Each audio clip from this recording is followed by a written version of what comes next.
एक गांव में 3 मित्र रहते थे, बसंत, सुमंत और मोहन।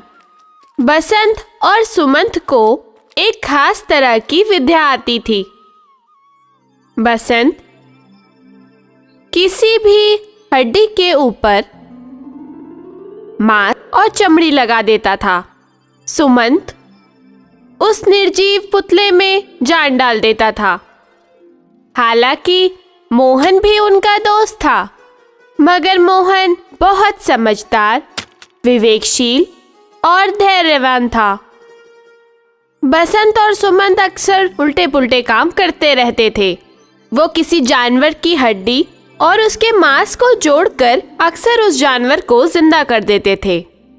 उन दोनों के पास जादुई शक्ति थी, मगर मोहन सिर्फ अपना काम करता था और उन दोनों के साथ घूमता और बातें करता था। मोहन को उन लोगों से कुछ खास मतलब नहीं रहता था, खास करके उनके उल्टे कामों से।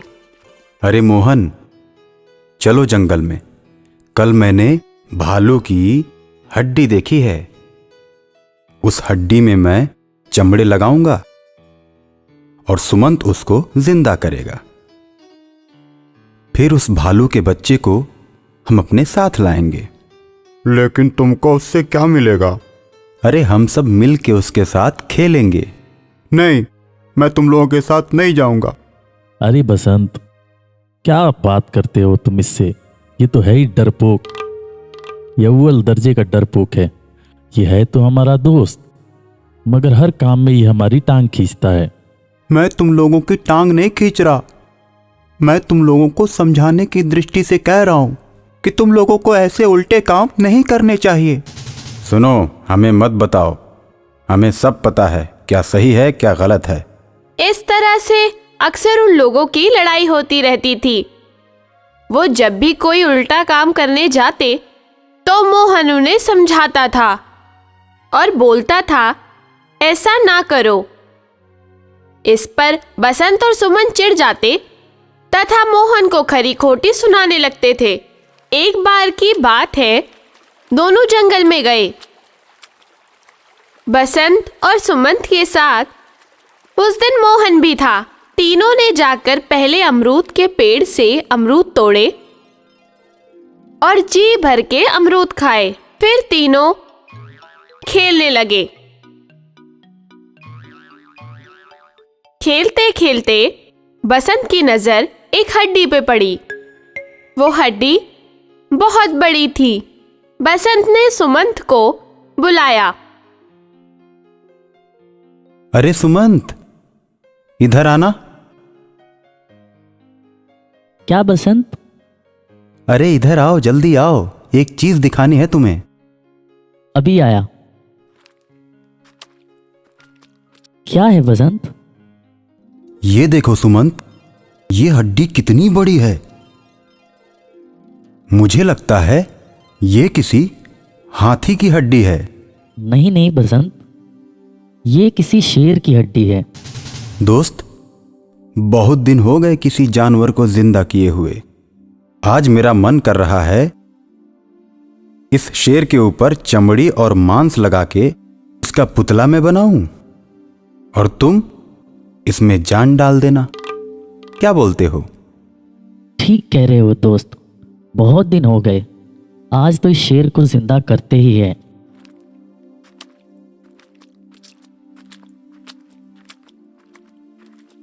देखो मोहन, आज हम लोग इस शेर को जिंदा करने वाले हैं।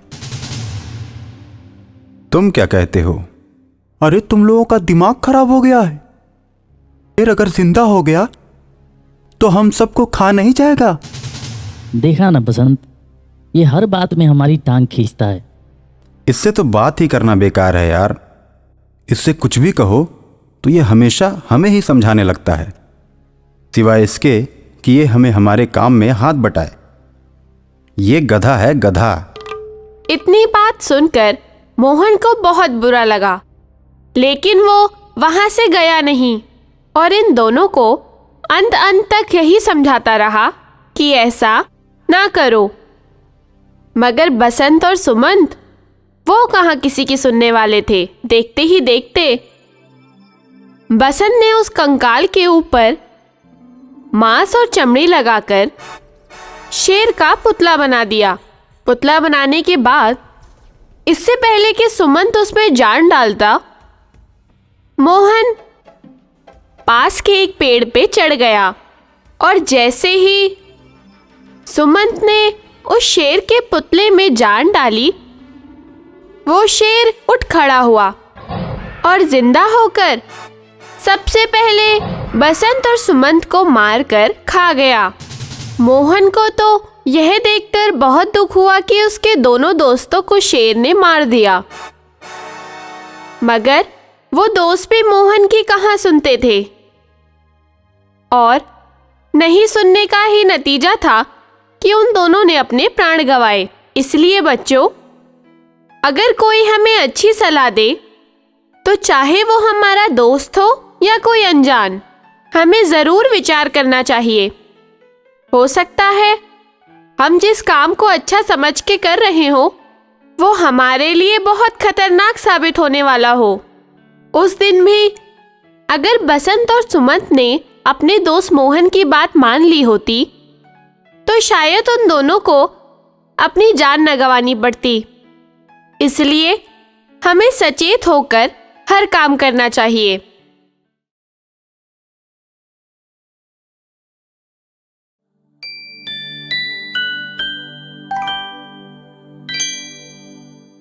एक जंगल था। उस जंगल में बहुत सारे चूहे एक साथ रहते थे। सारे चूहे एक साथ खाते थे, एक साथ खेलते थे और एक साथ ही सोते थे।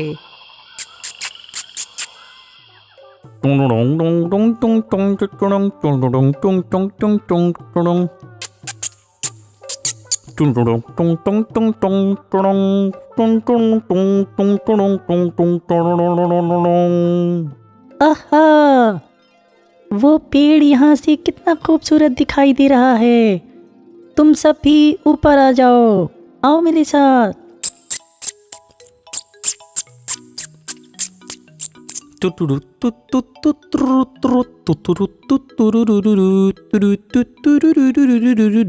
अरे वो देखो, वो पेड़ यहाँ से कितना खूबसूरत दिखाई पड़ रहा है। हाँ, तुम बिल्कुल ठीक कह रहे हो। वो पेड़ यहाँ से कितना खूबसूरत दिख रहा है। अब चलो चलो, अब हम लोग दौड़ेंगे।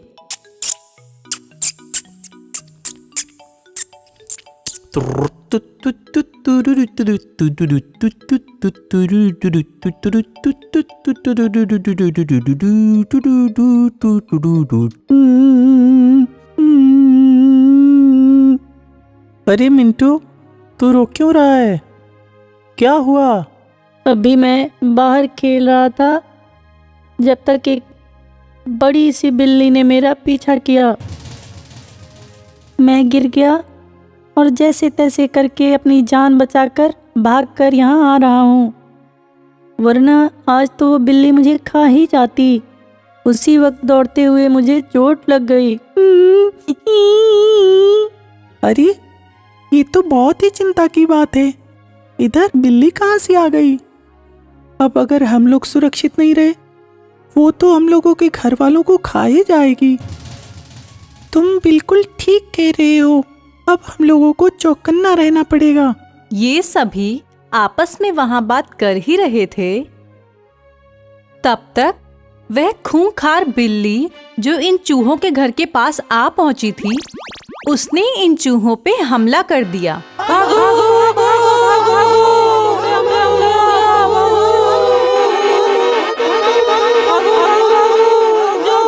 सारे चूहे तो भाग गए, लेकिन उनमें से 2 चूहों को बिल्ली पकड़ ले गई। अपने परिवार के 2 लोगों को खोने के बाद उन चूहों में बहुत ज्यादा डर समा गया। वो चूहे अब अपने बिल से बाहर निकलते ही नहीं थे, और अगर कभी निकलते तो जैसे कांपते हुए निकलते थे।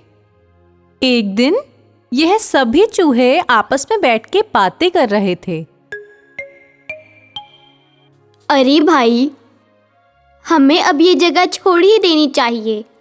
अब ये जगह हमारे रहने लायक नहीं रह गई। पहले ही उस बिल्ली ने हमारे 2 भाइयों को पकड़ लिया।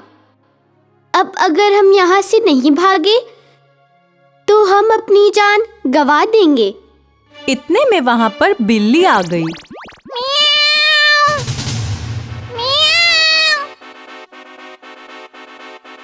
उस बिल्ली ने आज एक और चूहे को पकड़ लिया। अब तो चूहों की नगरी में जैसे सन्नाटा पसर गया। चूहे बहुत डरे और सहमे से रहने लगे। उन लोगों ने सोचा कि अब एक एक करके हम सब लोगों को मारा जाना है, क्योंकि वो बिल्ली बहुत ही खतरनाक है और हम में से किसी को भी वो छोड़ने वाली नहीं है। एक दिन रात में सभी चूहे डर डर कर किसी तरह एक पेड़ के नीचे इकट्ठा हुए और आपस में बातें करने लगे। अरे भाई, हमने 3 भाइयों को पहले ही खो दिया है और अब वो बिल्ली एक एक करके हम सबको मार डालेगी। ऐसा करते हैं, हम इस जगह को छोड़ देते हैं। नहीं, एकता में बल होता है। मेरी समझ से हमें उस बिल्ली का मुकाबला करना चाहिए। मुझे लगता है कि अगर हम सब मिलकर लड़ेंगे तो उस बिल्ली को यहाँ से भाग जाना पड़ेगा। तुम बात तो बिल्कुल ठीक कह रहे हो, लेकिन जैसा कि तुम जानते हो, बिल्ली के मुकाबले हम सब बहुत कमजोर हैं और बिल्ली तो हमें पकड़ते ही चट कर जाएगी। तो फिर भला हम अपनी जान को जोखिम में डालकर उस बिल्ली से क्यों लड़ें? हमें कुछ और सोचना चाहिए। इन दोनों की बातें चल ही रही थी, तब तक एक बड़े चूहे ने बोला, मेरे पास एक आइडिया है। क्यों ना वो बिल्ली जब सोती रहे तो हम उसके गले में एक घंटी बांध दें, ताकि जब वो बिल्ली चले तो उसके गले की घंटी टन टन टन बजने लगे और उसके आने से पहले दूर से ही हमें पता चल जाए कि वो बिल्ली आ रही है और हम सब अपने बिल में छुप जाएंगे। इससे हम उस बिल्ली की पकड़ से बाहर चले जाएंगे और वो बिल्ली हमें पकड़ ही नहीं पाएगी। सबको यह बात बहुत पसंद आई। सभी ने उस चूहे की तारीफ की और सभी ने प्लान बनाया कि बिल्ली जिस दिन भी सोई रहेगी, हम उस दिन चुपके से जाके उसके गले में घंटी बांध देंगे। अब बात ये आ रही थी कि ये काम करेगा कौन। तभी चिंटू चूहा बोला, मैं दौड़ने में बहुत तेज हूँ। मैं बिल्ली के गले में घंटी बांध सकता हूँ, क्योंकि मुझे विश्वास है इससे पहले कि बिल्ली जगेगी मैं वहाँ से भाग जाऊंगा और मैं बिल्ली के गले में घंटी जरूर बांध दूंगा। बस फिर क्या था। चिंटू चूहा एक दिन जब वो बिल्ली जंगल में सो रही थी, एक घंटी लेकर उस बिल्ली के पास पहुंच गया और उसने वो घंटी बिल्ली के गले में बांध दी। अब वो बिल्ली जब भी चूहों के बिलों की तरफ आती तो वो घंटी दूर से ही बजते हुए सुनाई पड़ती थी। सारे चूहे समझ जाते थे कि वो बिल्ली आ रही है और घंटी की आवाज सुनते ही सारे अपने बिलों में घुस जाते थे। इस तरह से उन चूहों ने सूझबूझ से अपनी जान बचा ली और बहुत दिनों तक जब उस बिल्ली को खाने को कुछ नहीं मिला तो वो बिल्ली उस जगह को छोड़कर कहीं और चली गई और चूहे फिर से मजे में रहने लगे।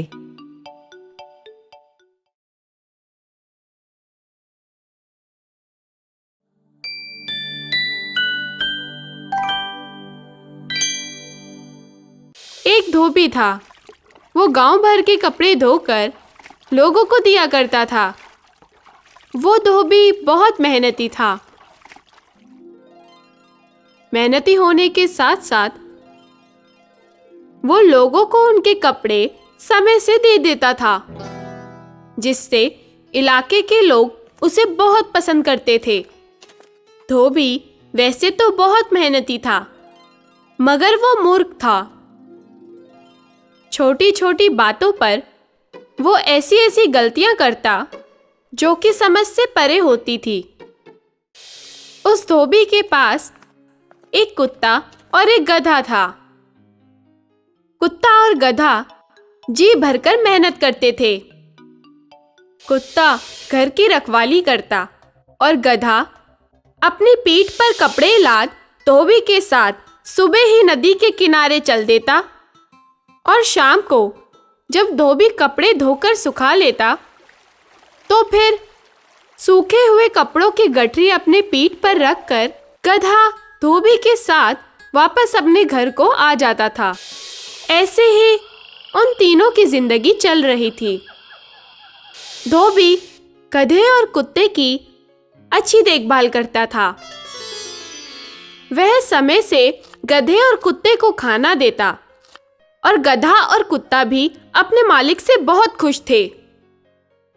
एक बार की बात है, जब धोबी अपने घर में सो रहा था तो कुछ चोरों ने उसके घर में घुसने की कोशिश की।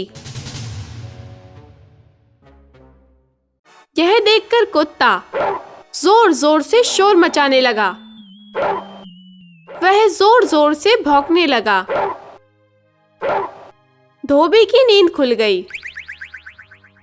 उसने सोचा, यह कुत्ता उसे तंग करने के लिए आधी रात को भौंक रहा है। उसने कुछ बिना सोचे समझे डंडा उठाया और कुत्ते की पिटाई कर दी। हालांकि धोबी के जगने से चोर तो भाग गए, मगर कुत्ता जो अपने मालिक की भलाई के लिए भौंक रहा था, वह बुरी तरह पिटकर रो रहा था। उसे अफसोस हो रहा था कि वो क्यों भौंका। मैंने अच्छाई के लिए भौंकना शुरू किया, उल्टी मेरी ही पिटाई हो गई।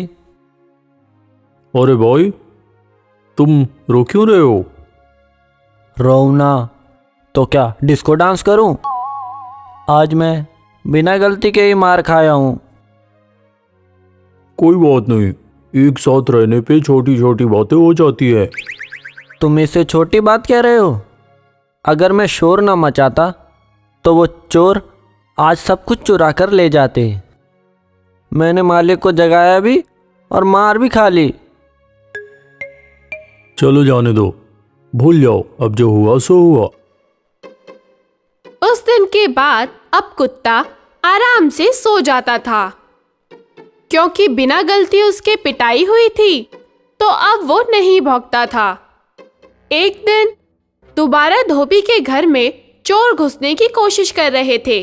कुत्ते ने देख लिया कि चोर घर के अंदर आ रहे हैं, मगर अपने उस मूर्ख मालिक के डर से उसने भौंकना जरूरी नहीं समझा। वह चुपचाप सोता रहा। तभी गधे ने कुत्ते से कहा, अरे अरे, वो देखो, चोर अपने घर में आ रहे हैं और तुम भौंक क्यों नहीं रहे? तुम भूल गए क्या? उस दिन इसी बात पे तो मेरी पिटाई हुई थी। चोर आए थे और मैंने भौंकना शुरू किया और मालिक ने मेरी पिटाई शुरू कर दी। तो क्या हुआ? तुम्हें आज फिर से भौंकना चाहिए, नहीं तो चोर धन चुरा कर ले जाएंगे। ले जाने दो, मुझे मार नहीं खानी। तुम नमक हराम हो। तुम मालिक के घर में चोरी करवाना चाहते हो?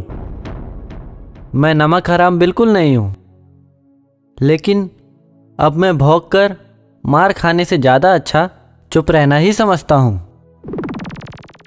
जाने दो, तुम नहीं भौंकोगे तो क्या, मैं अभी शोर मचाता हूं। यह कहकर गधे ने शोर मचाना शुरू कर दिया। गधा जोर जोर से चिल्लाने लगा। धोबी की नींद खुली। नींद खुलने के बाद धोबी ने ना आओ देखा न ताओ एक मोटा सा डंडा उठाकर गधे की पिटाई करनी शुरू कर दी। गधा चिल्लाता रहा, लेकिन धोबी ने उसकी एक ना सुनी। गधे को बुरी तरह पीटने के बाद जब धोबी थक गया तो वो वापस सोने आ गया।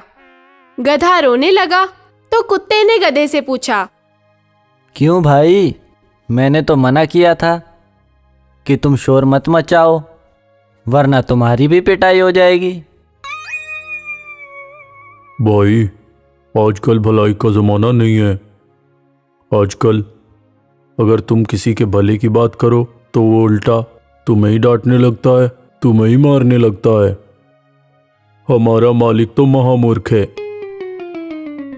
इसके लिए तो वफादारी की बात करना ही मूर्खता है।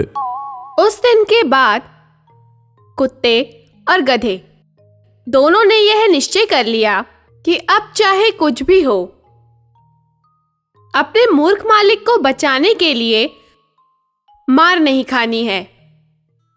उस दिन के बाद कुत्ता और गधा चुपचाप अपना काम करते थे और रात को आराम से खाना खाकर सो जाते थे।